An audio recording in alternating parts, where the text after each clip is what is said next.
I came through that window myself last summer. I had to break it to get in the house. I lost my key. Nobody was home. I thought we had the glass fixed. Apparently we didn't. But I said the window was wide open, and that looked fishy. The next place we went was another room in the basement. We called it the wine cellar, but there was no wine in it. It was an old coal room. And I immediately heard her body was right there in front of me.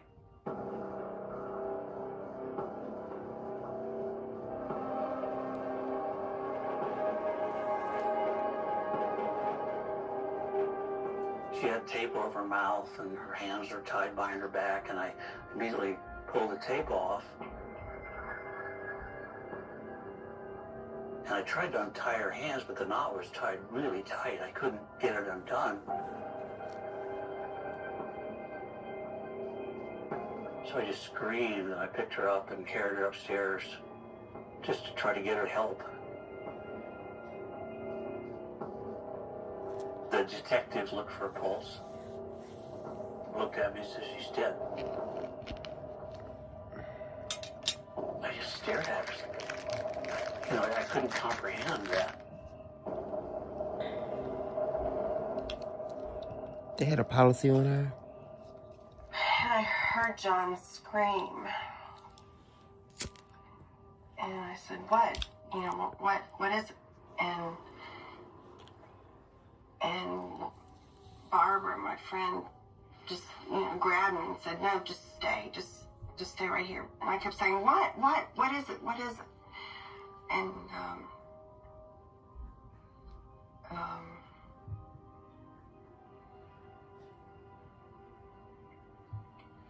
and I think, we walked into the living room and... I think? What do you mean, I think? John said, she's...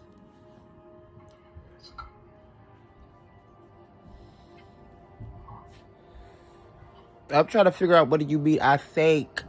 We went into the living room. If you remember something from memory, you don't think you know for sure that you did something, right?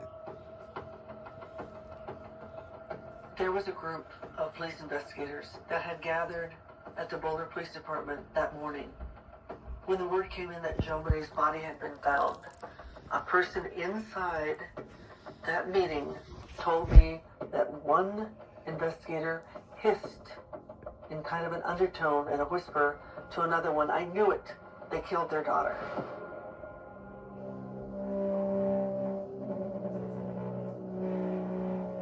We were pretty quickly escorted out of the house.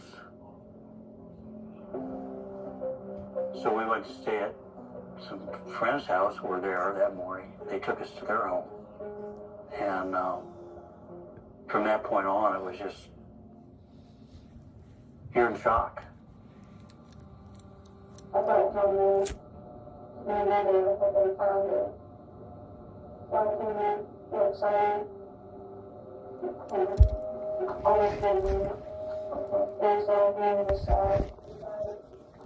And there on the inside. And then in the middle. What did you do? Started cleaning. All in one. Then that's it. Hours.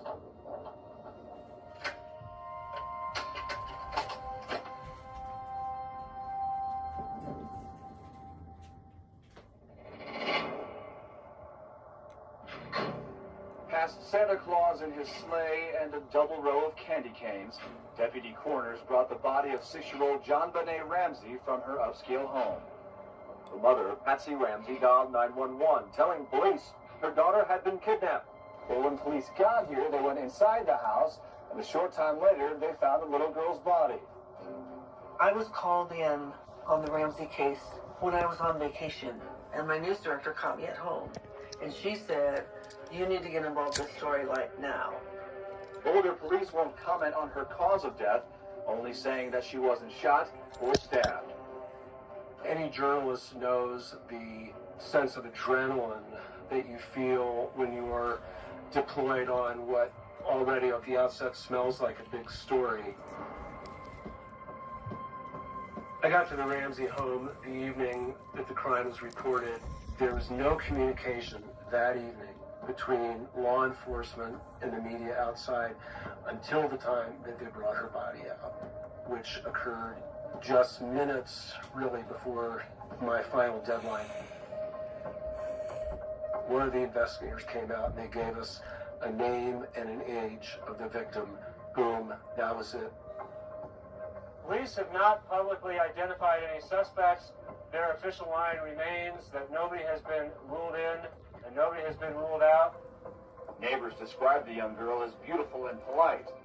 Her body was in the basement, out of sight, but not really hidden. Now you're starting to do some research into who are the Ramseys. Mr. Ramsey is Hey, president Brian. of Access Graphics, a billion-dollar business in town.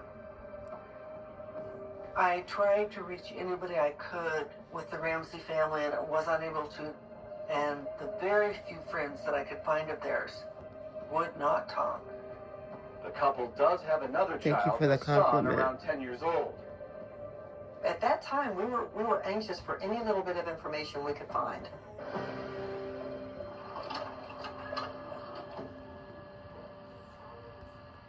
Hello, I'm Patsy Ramsey. Hey, Facebook. John Bennet, 24, I got banned off Twitch Everybody's welcome to our for home. 7 days doing something Very bad. It's really important to remember that prior to Christmas Day of 1996, we were just a regular family. YouTube and Facebook it is, right? We weren't perfect. We were just a regular family, living a regular life. When Jean-Benet was born, there were 5 of us. I'm watching John So I Benet had 2 older Ramsey. sisters, my sister Beth, my sister Melinda, from my dad's first marriage to my mom. And then Burke and Jean-Benet were born. Burke is 10 years younger than me, and Jean-Benet is, I think, 13 years younger than me. We're, of course, my dad's second marriage to Patsy.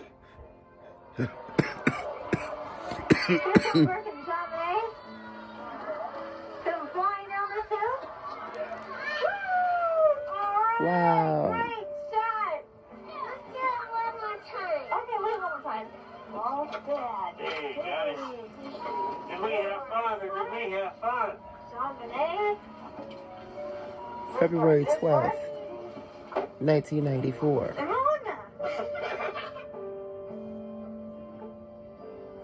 I met Patsy through some friends. What are you doing, I was Brian? divorced, and my downstairs neighbors were friends of Patsy from West Virginia. And she was 23, and I was 35, and she was nice, but I thought, well, that's not dating material. She's too young. But then I got to know her a little bit. She's like, she's pretty smart. She's not a typical 23-year-old. And so I asked her out for a date. We went out and just felt right. Is that whipped cream? The rest was history.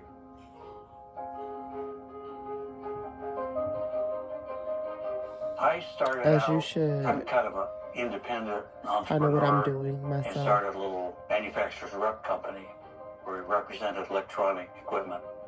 And we were lucky. We were in the computer industry and it was growing like crazy. We merged with 2 other companies. One was in Boulder. So we said, okay, let's move to Boulder and we'll stay in Colorado for 2 years, so we'll come back to Atlanta. That was the plan. We'd gotten a nice nest egg, but it wasn't hundreds of millions of dollars. It was more money than I ever thought I would ever have. And of course, then that all changed.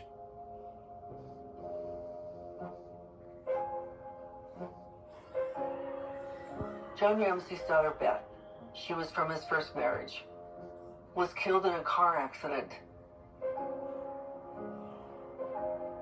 When we lost Beth, I obviously was just devastated. She took better care of me than I probably took care of her, and she would always worry about what was Dad going to do on Christmas or Thanksgiving if we weren't together.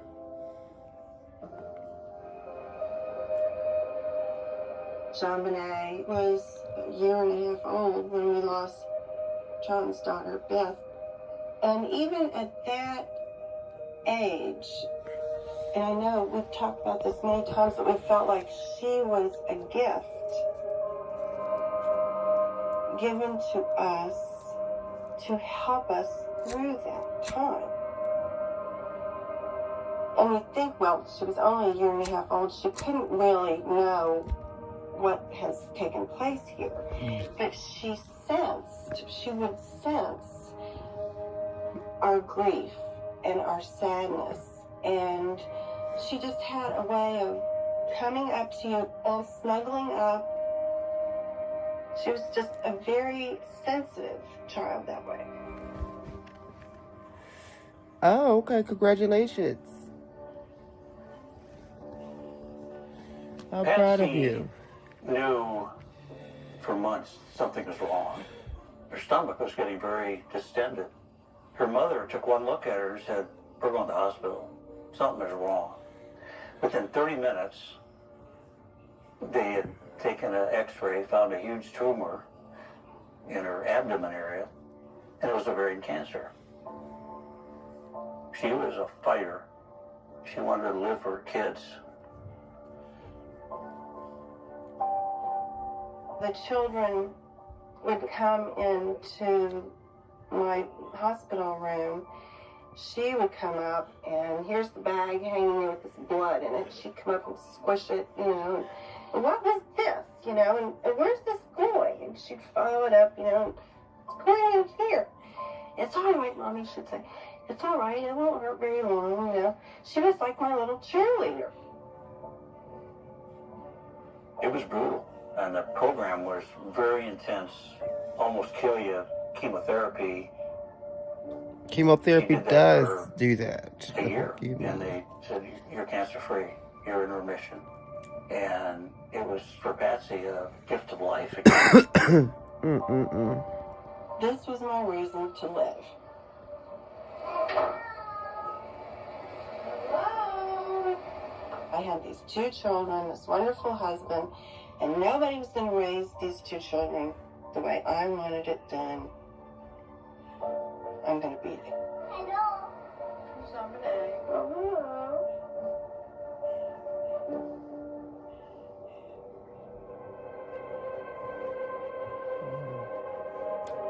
The old school projectors.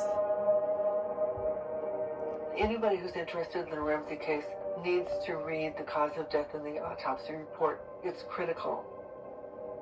According to the autopsy, whoever killed John Bennet took white olefin cord, tied her wrists together. No problem, took boo. the same cord and made what's commonly known as a garrote or a ligature. That garrote is used not to immediately strangle the victim, but it's more of a controlling mechanism. You can apply pressure to the neck and release it. Apply pressure to the neck and release it.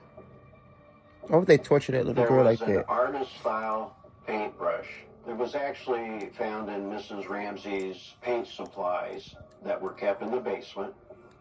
That paintbrush was broken into 3 pieces. The handle of that was taken off and secured at the end of this garrote.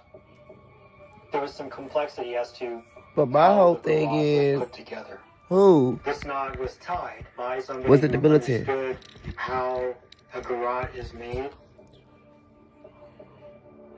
We believe Mr. John Bennet Ramsey. was alive when this was being done because she had hair tangled in this knot. It's consistent with somebody either holding her down or putting their foot to hold her down and tie this knot.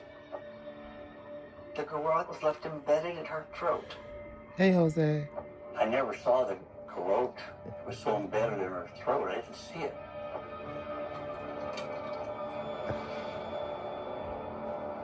She also had very distinct red mark below her throat, consistent with her fingerprints, like as she was trying to relieve pressure on the cord that was wrapped around her neck. This garrote was deep into her neck. That's what everyone, including the police, thought. killed her. Well, when they got her to the autopsy table and opened up, her brain, they realized she'd been hit over the head. She was hit in the head with a blow that left an 8-inch crack in her skull. Part of her skull caved in. Boulder Police Department found 2 items that they thought might be involved with the injury to John Benet's head. There was the Ramsey's baseball bat that was found outside the Ramsey's house. There was also the Ramsey's Maglite flashlight that was left in the kitchen. But there's no pitiful. physical evidence on the flashlight or on the bat. The coroner who performed the autopsy on Jean Bennet said the cause of death was for 2 reasons, either the garrote and strangulation or the blow to the head. He said he did not name either one because he could not determine which happened first. Huh? As close to simultaneous as he could figure. The fuck do you mean?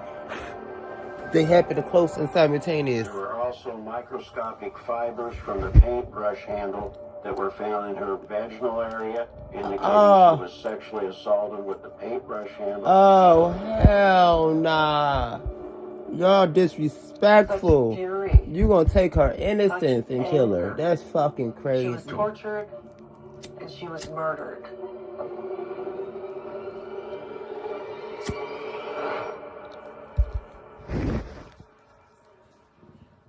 In Colorado, it has all the makings of a classic murder mystery. A ransom note, a dead body, strange twists and turns. It received national news attention almost right away. One of the biggest driving factors were the sheer number of pictures and videotapes of John Bennet. She's captivating from the get-go. If you look at the pictures of this little girl, she was star quality. For TV and tabloids and everybody to tell the story, you need pictures.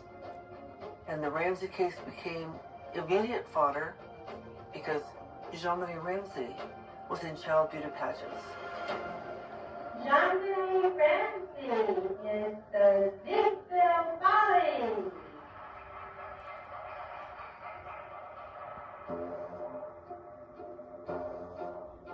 ABC, NBC, CBS, and CNN for the whole month of January led with the Ramsey case. And the child beauty pageant photographs and video were in them. There was a very professional, almost adult, and frankly somewhat sexual look to them. The videos that I've seen of Jean Bennet, it seems she doesn't seem like a child at all. She seems like a tiny woman, and there's something very sort of Thank you. sexually aware about her. The shots we've seen of this little 6-year-old child are like a little tarted up miniature dwarf hooker. The Ramseys were very harshly judged as delinquent parents, as parents who forced their daughter into these beauty pageants. It paints a very startling picture of what this girl's lifestyle, what her activities, sanctioned by her parents, were.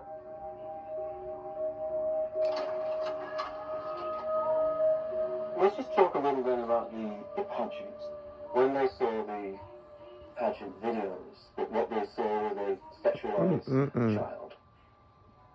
How do you react to that? That was a sick mind looking. What y'all doing? from that Right. vantage point. Right, It that's was what I not said. happening that way.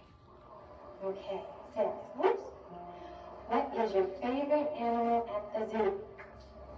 The monkeys, because they laugh and hang around. They laugh and hang around. That sums it up pretty good. These were little girls that were on a little stage performing in front of parents and grandparents. Probably never more than 20 or 30 parents, mothers and fathers of other daughters that were in the program. It was not, cutthroat competition. It was just let them perform to their little hearts' desire.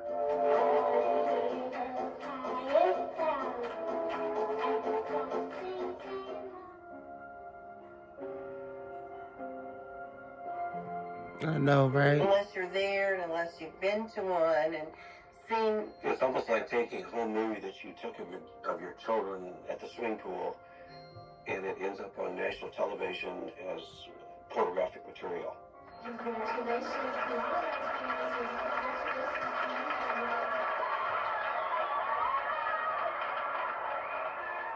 Patsy was in a beauty pageant when she was in college and ran for Miss West Virginia. And time after time she would say, Mommy, when can I do that? I felt that Patsy was probably particularly anxious to do those kinds of things with John Bennet because, quite frankly, she had cancer in remission and didn't know she would be here when John Bennet was 16 and 18. She's never said that. I've never said that to her. Well, John's right. After I had cancer, you know, I thought, well, maybe, you know, I may never live to see her do a lot of things.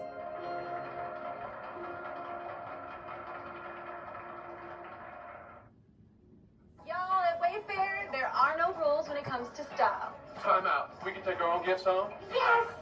Because I'm about to be big game ready. This happens every year. Wayfair, every style, every home. Nova.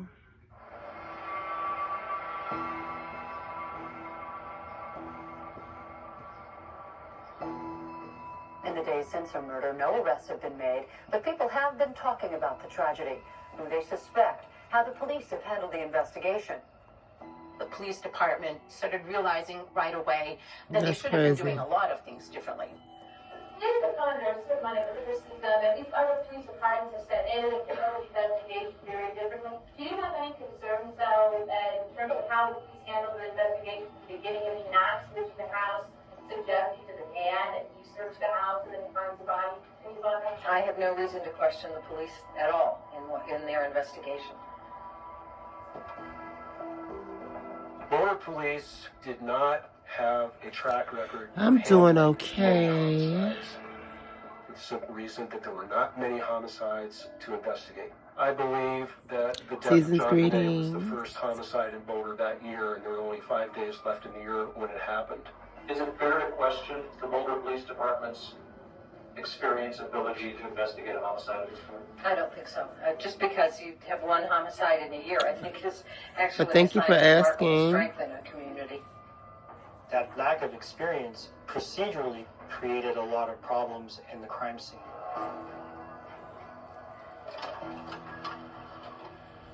Tom, quite a bit of information has come out about the police investigation the morning of December 26th. Did police search the house after the 911 call, but before the body was found?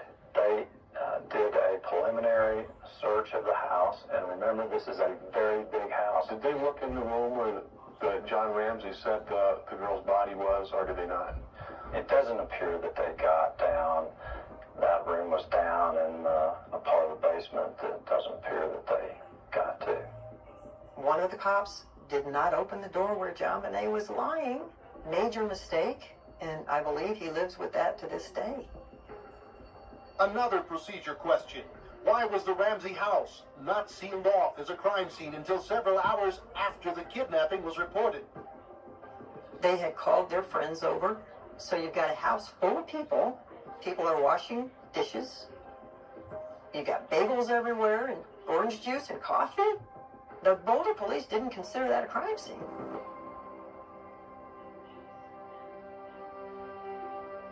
I should have removed all those people from the scene. That was a crime scene mistake. But at the time, it looked like a legitimate kidnapping, so I thought, well, these are the support Same to you, systems for the baby. Ramseys, and I let them stay. And why didn't police discover 6-year-old John Bonnet's body instead of her father, since they were in the house several hours before she was found? You never have somebody outside of law enforcement doing a search, right? The role of law enforcement is to gather the facts.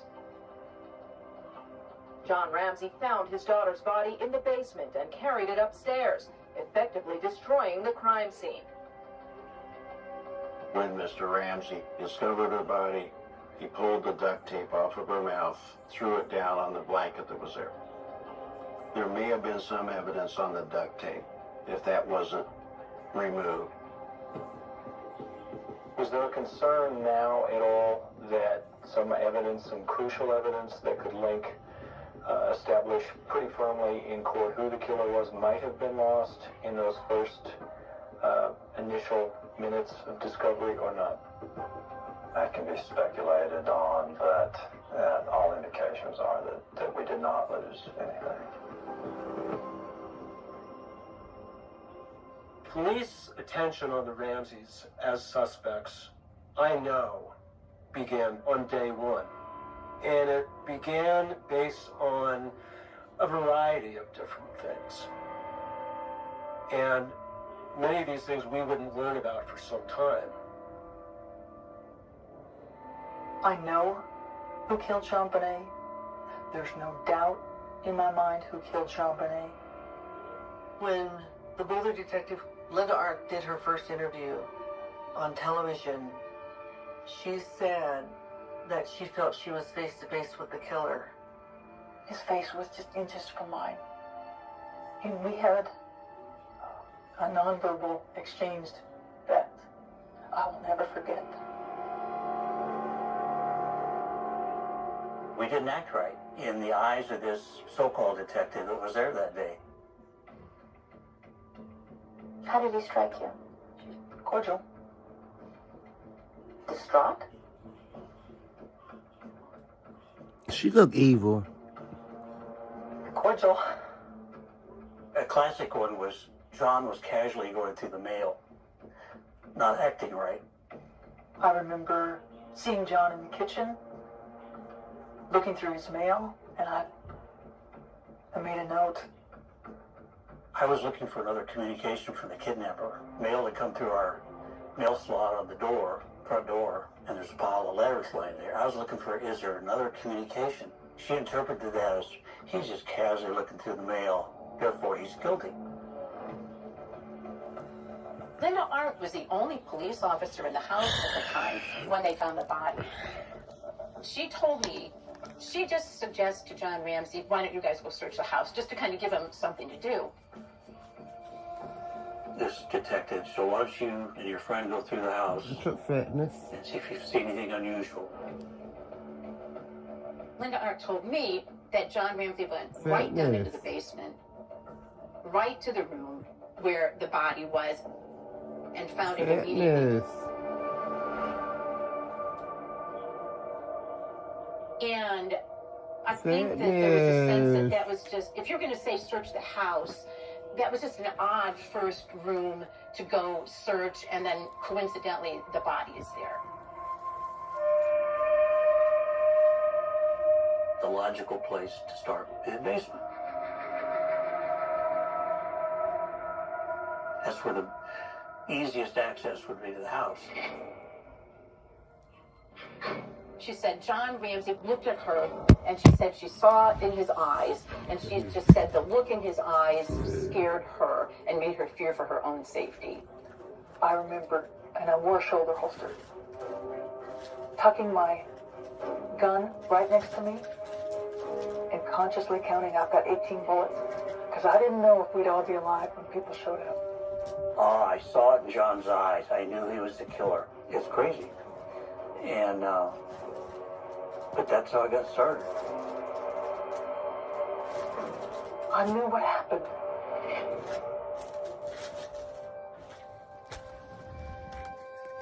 I don't know if it was that day or the next day, but I got and they wouldn't taking calls, you could hardly function. But our friends got a call, and they said, look, this is the fellow that works for you. He said he needs to talk to you.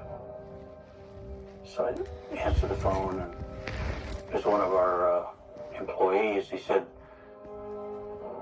I was told by someone inside the system to get this message to you. They believe you killed your daughter, and you need to get the best defense attorney you can get your hands on. And I was just shocked.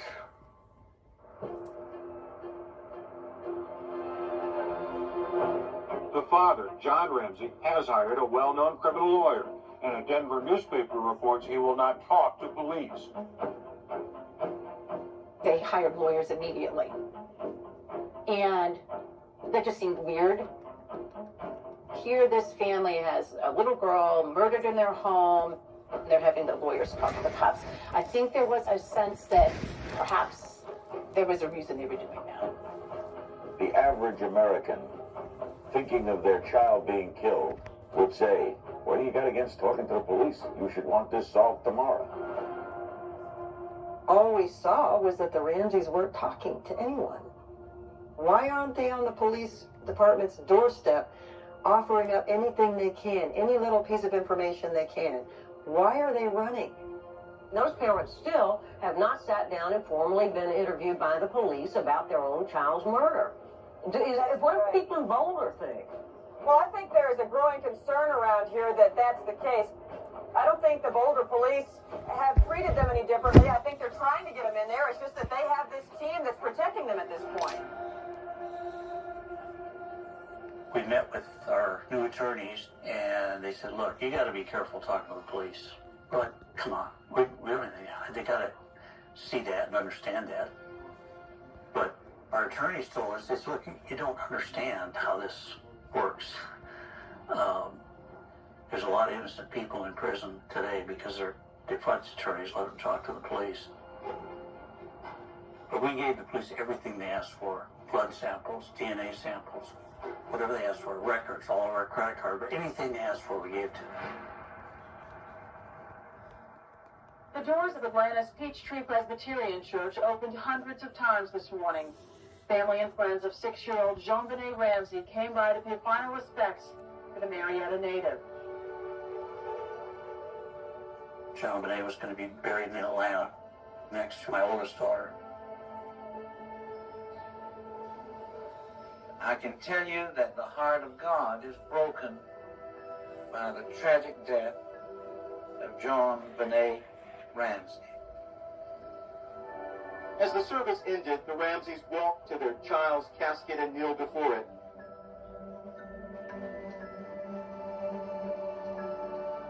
When we were under attack, so to speak, by the media and the police, it didn't matter. We lost our child. I mean, I would have been happy to die, quite frankly, to relieve the pain.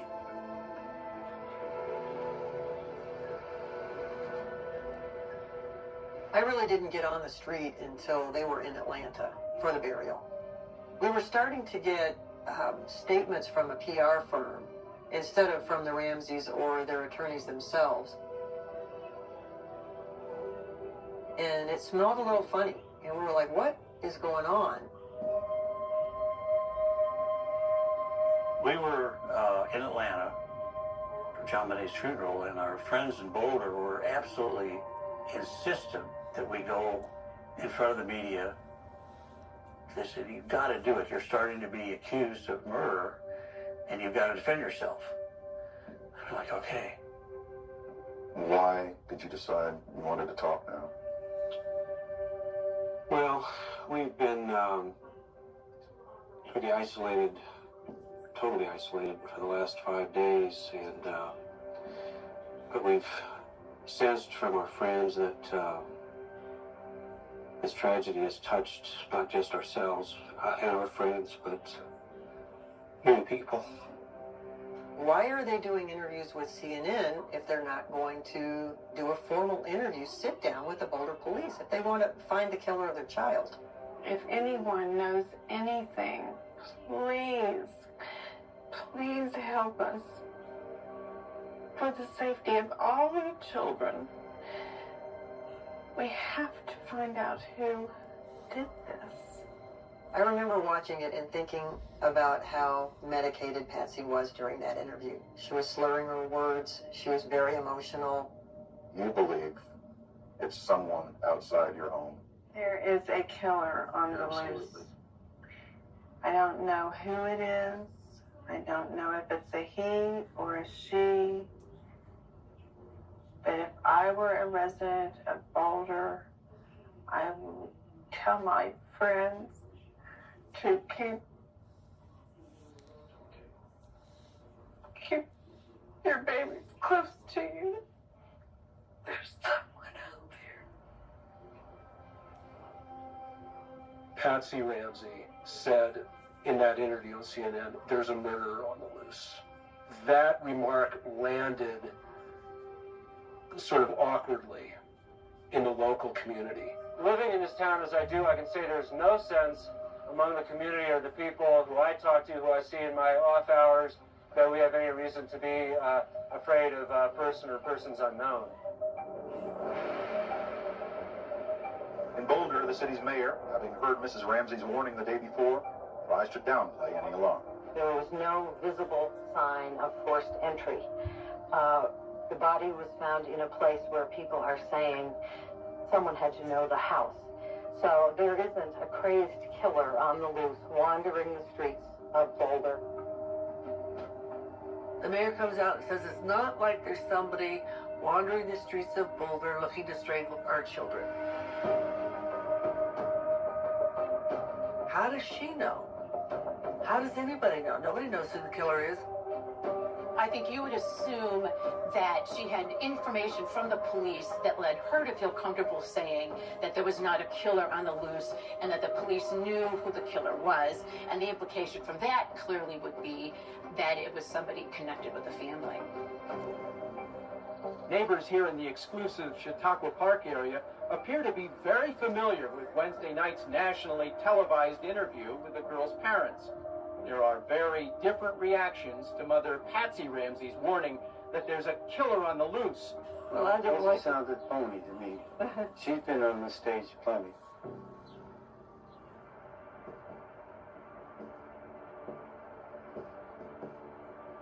Friends and family of a murdered 6-year-old mourned the girl at a memorial service in Boulder, Colorado today. I think they must have been getting advice to get on out there and show your face. And so they had an orchestrated appearance the Sunday after they got back from JonBenet's burial. It was the first time since returning to the town their little girl was murdered in that John and Patsy Ramsey had been seen. It didn't seem sincere to me, and it was almost like a performance. Patsy had on huge black sunglasses, I'll never forget it, and wearing black and being as appealing as she always was, thanking people, shaking hands, hugging.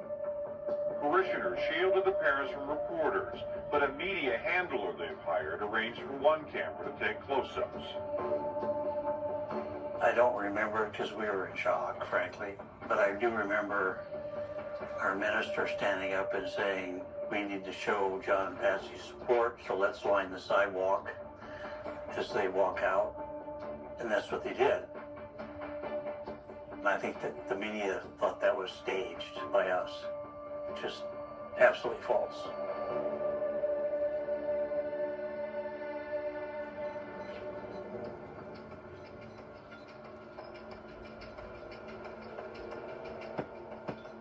In Boulder, Colorado, sources say soon-to-be completed DNA testing may point to the killer of child beauty queen JonBenet Ramsey. What it will tell, I don't know. Hopefully it will move the case forward. These Family people look spokesman crazy. Pat Corton agrees. We're anxious for that material to come back, he says, because we believe strongly it will enable the police to take the family off the potential suspect list.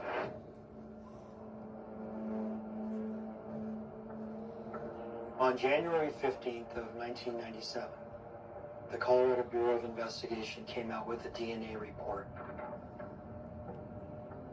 The DNA report talked about some DNA samples that had been taken from JonBenet's fingernails. Let me get ready to go, yo. There's also some DNA that had been taken from her underwear. They compared those items. Oh, you listening to this? The DNA Okay. profiles of John and Patsy and Berg and... But that's JonBenet Ramsey. She passed away in 1996. None of that DNA matched anybody in the family. They were told in January by their lab, we tested the DNA. There is unidentified male DNA, which excludes the parents and the son, Berg. They were told that in January. They kept that secret from the media and from the district attorney for months.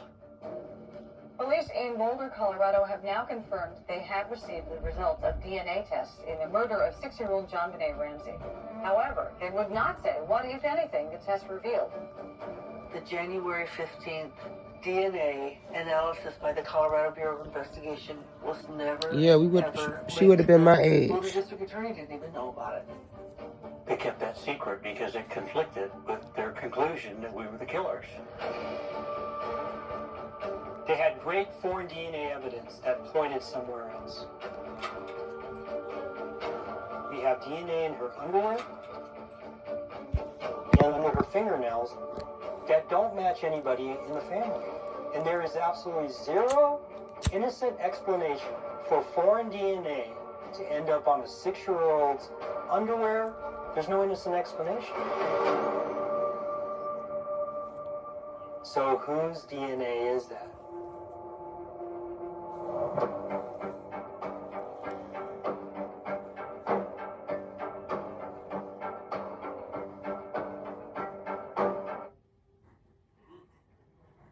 It's the trial we've ever seen. John and Patsy Ramsey stand charged with the murder of John Bennet Ramsey in a courtroom drama more compelling than any fiction could ever be. Hi there, welcome to the program. The investigation into the awful death. I remember one day coming in and kind of plopping down on the sofa and just, clicking on the TV, and the Geraldo Rivera show was in progress. It is entirely possible that this murder mystery will never be solved, and that no one will ever be tried for the terrible crime committed against that lovely child. Except for today. Except for the mock trial we are about to stage for you right here in our studio. And I'm just sitting there on the sofa going, they're talking about us. Our 6-man and woman jury of volunteers will be asked at the end of this presentation whether they think it is more or less likely that one or both of these parents committed this dreadful act. Your Honor, ladies and gentlemen of the jury, who dressed up this child in a sexually provocative pose with high heels, lipstick, and suggestive dances going on? I mean, this is the baggage they bring to this case. You must do justice here. I didn't even know who these people were. They didn't know who we were. Now Raoul Feld, plaintiff's attorney, continues his case with a well-known expert in child abuse. How did they know anything about anything? What did you study in preparation for your testimony today? 23 hours of tapes of John Bennet during the time that she was in the beauty pageants. And do any highlights from the tapes you've studied stand out in your mind? On December 23rd, John Bennet is dressed as a little elf doing a show for senior citizens.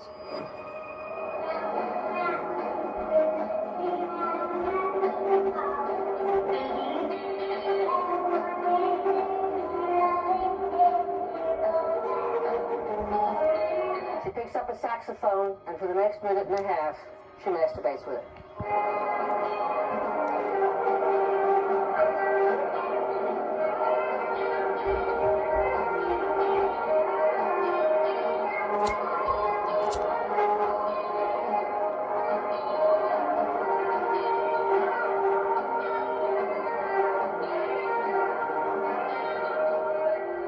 What's the significance of that? That's a child who's been sexually stimulated. At 6 years of age, you're not going to put a saxophone between your legs and rub it back and forth.